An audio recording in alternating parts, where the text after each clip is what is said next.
Assalamualaikum warahmatullahi wabarakatuh. A'udzu billahi minasyaitonir rajim. Bismillahirrahmanirrahim. Idzas samaa'u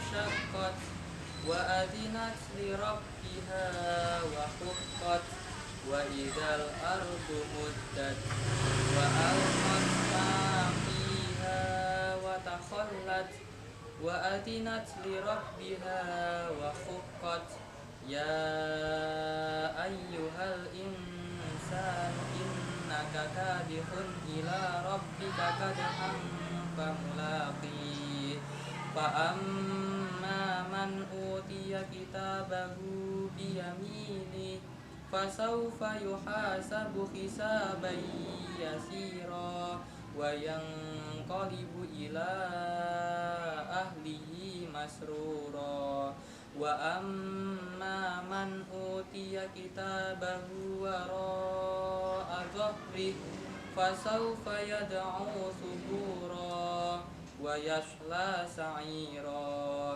innahu kana fi ahlihi masrura innahu dhanna an lan yahura bala inna rabbahu kana bihi basira fala uqsimu bisyafaq wal laili wa ma wasaq wal qamari idza tasaq la tarkabunna tabaqan an tabaq fama lahum la yu'minun wa idza quri'a 'alaihimul qur'anu la yasjudun balil ladzina kafaru yukadzibun wallahu a'lamu bima yu'un fabashshirhum bi'adzabin alim illal ladzina amanu wa 'amilus sholihati lahum ajrun ghairu mamnun.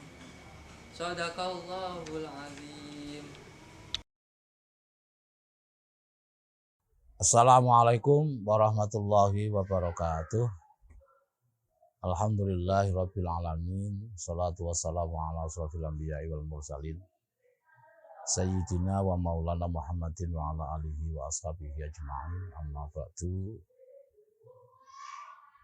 Pirsawan yang dimuliakan Allah, anak-anakku, siswa-siswi Ilmiah Hidayah yang saya cintai, yang saya banggakan, Bapak Ibu wali murid yang dimuliakan Allah, Bapak Ibu guru dan semua yang mengikuti tayangan ini yang dimuliakan oleh Allah Subhanahu wa taala. Marilah kita bersyukur pada Allah Subhanahu wa taala di mana kita masih diberikan kesempatan untuk bisa melanjutkan dan melaksanakan ibadah di bulan suci Ramadan ini dalam kondisi sehat walafiat. Semoga ke depan kita tetap diberikan kekuatan oleh Allah sehingga bisa merampungkan prosesi pelaksanaan ibadah di bulan Ramadan ini dengan sebaik-baiknya dan dengan kondisi yang sehat, baik dalam melaksanakan ibadah wajib maupun ibadah sunnah di bulan Ramadan ini. Amin. Allahumma amin. Salawat dan salam semoga tetap terlimpah kepada junjungan kita Nabi besar Muhammad Sallallahu Alaihi Wasallam beserta para sahabat, keluarga, dan mudah-mudahan kita semua diizinkan oleh Allah untuk kelak bisa mendapatkan syafaatul umat atau pertolongan dari beliau Rasulullah Muhammad Sallallahu Alaihi Wasallam. Amin. Pemirsa yang dimuliakan oleh Allah, di bulan Ramadan kita diwajibkan untuk melaksanakan ibadah puasa, dan ini adalah perintah yang wajib untuk kita laksanakan selama 1 bulan penuh dalam menggapai derajat mutakin atau derajat ketakwaan kepada Allah Subhanahu wa taala. Di samping ibadah-ibadah wajib yang harus kita laksanakan di bulan Ramadan, di bulan Ramadan ini juga kita diperintahkan oleh Rasulullah untuk senantiasa memperbanyak amalan-amalan sunnah yang insya Allah dilipat gandakan pahalanya oleh Allah Subhanahu wa Ta'ala. Di antara amalan-amalan sunnah yang diperintahkan oleh Rasulullah adalah salah satunya melakukan atau melaksanakan makan sahur sesuai perintah Allah, perintah Rasulullah atau hadis Rasulullah yang artinya makan sahurlah kalian semua karena di dalam sahur itu ada keberkahan. Jadi ini sunnah yang sangat diperintahkan oleh Rasulullah, maka sangat mengecewakan kalau ini kita tinggalkan. Oleh karena itu tetap kita perbanyak atau kita laksanakan makan sahur, karena di dalam sahur itu sendiri banyak manfaat yang bisa kita dapatkan. Di antaranya sahur adalah sebagai simpanan tenaga paling tidak buat kita untuk melaksanakan ibadah shaum di siang hari di bulan Ramadan sampai dengan sore menjelang kita berbuka puasa. Kemudian yang kedua, sunnah yang diperintahkan oleh Rasulullah adalah menyegerakan berbuka puasa ketika waktunya sudah tiba. Jadi ketika kita menunggu saat-saat berbuka puasa, kemudian waktu berbuka sudah tiba dan adzan maghrib sudah berkumandang, maka kita diperintahkan untuk segera melaksanakan berbuka puasa. Jadi tidak segera melaksanakan sholat, akan tetapi berbuka terlebih dahulu, baru kemudian kita sholat. Akan tetapi menyegerakan berbuka ini pengertiannya tidak kemudian kita berbuka sekenyang-kenyangnya, tidak. Artinya kita diperintahkan menyegerakan berbuka ini paling tidak kita minum. Ya, jadi kita minum yang manis-manis sesuai sunnah Rasul, yang tujuannya adalah untuk mengembalikan tenaga-tenaga dan otot-otot kita yang seharian penuh kita ajak untuk berpuasa.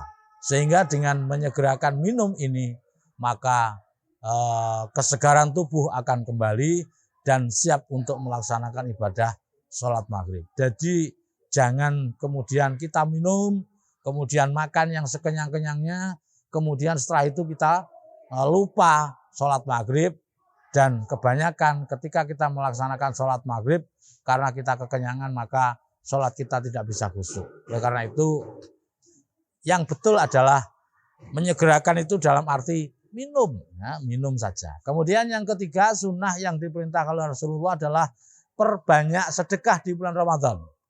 Jadi kalau ada ungkapan bahwa bulan Ramadan adalah bulan untuk bersedekah, ini memang sudah pada tempatnya. Karena apa? Di bulan Ramadan ketika kita menjalankan ibadah puasa, maka kita dididik oleh Allah untuk bagaimana kita bisa merasakan penderitaan orang lain. Jadi masih banyak orang-orang yang hidupnya di bawah garis kemiskinan atau hidupnya masih berada di tidak mampu, sehingga kita dididik oleh Allah untuk bagaimana bisa merasakan penderitaan mereka yang setiap hari mereka alami.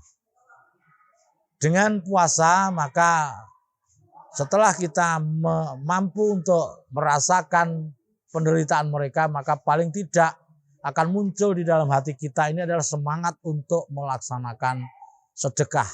Paling tidak kita mampu meringankan beban mereka meskipun hanya sedikit. Oleh karena itu, perbanyaklah sedekah di bulan Ramadan ini. Insya Allah dengan sedekah ini, maka pintu rizki dari Allah Subhanahu wa Ta'ala akan dibuka lebar-lebar untuk kita sekalian. Kemudian yang keempat adalah perbanyak baca Al-Quran. Jadi di bulan Ramadan ini disebut juga sebagai bulannya Al-Quran atau bulan turunnya Al-Quran. Oleh karena itu di bulan Ramadan yang biasa terjadi di masyarakat kita adalah berlomba-lomba untuk melaksanakan tadarusan. yang artinya ini adalah pendidikan buat kita untuk senantiasa mencintai Al-Quran, kemudian kita mampu membacanya dengan baik, dan kalau perlu kita harus mampu untuk mengambil inti daripada bacaan Al-Quran itu sendiri. Artinya ajaran-ajaran yang ada di dalam Al-Quran itu bisa kita raih dan kita laksanakan di kehidupan kita sehari-hari. Jadi semakin banyak ayat-ayat Al-Quran yang kita baca, maka akan semakin bermakna dalam kehidupan kita. Kemudian yang kelima adalah diperintahkan untuk senantiasa menjaga lisan kita. Jadi dengan puasa ini kita diharapkan untuk mampu bagaimana kita mampu menjaga lisan untuk tidak menyakiti orang lain, untuk tidak berkata-kata kotor, untuk tidak artinya berkata-kata yang bisa membuat perpecahan di antara umat, berkata-kata yang bisa membuat permusuhan di antara teman dan lain sebagainya. Oleh karena itu, di bulan puasa ini dengan lemahnya tubuh kita, sehingga ketika kita mau bergerak saja rasanya sulit karena kita merasakan kelemahan, keletihan yang tiada tara mestinya begitu. Ini diharapkan mampu juga untuk memberikan kontribusi buat diri kita sendiri sehingga lisan kita bisa terjaga. Dengan menjaga lisan maka kehidupan yang kita alami atau kehidupan di sekitar kita maka akan menjadi lebih baik.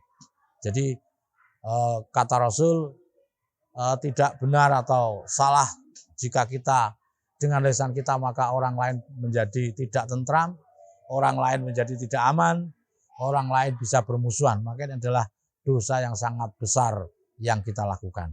Oleh karena itu sekali lagi dengan puasa Ramadan ini kita berusaha, kita belajar untuk senantiasa bagaimana kita bisa menjaga lisan kita dari tindakan-tindakan yang kurang baik, bahkan tidak baik bagi orang lain maupun bagi diri kita sendiri. Bersawat yang dimuliakan oleh Allah, anak-anakku yang saya banggakan, yang saya cintai, mungkin ini yang bisa saya sampaikan pada kesempatan hari ini. Mudah-mudahan sunnah-sunnah yang diperintahkan oleh Rasulullah di dalam bulan Ramadan ini bisa kita laksanakan dengan sebaik-baiknya, dan mudah-mudahan Allah tetap memberikan kekuatan kepada kita sehingga kita bisa merampungkan ibadah di bulan Ramadan ini dengan kondisi sehat walafiat, kondisi atas ridha Allah Subhanahu wa taala. Demikian kurang lebihnya mohon maaf. Wal afu minkum wallahul muwaffiq ila aqwamit thoriq. Assalamualaikum warahmatullahi wabarakatuh.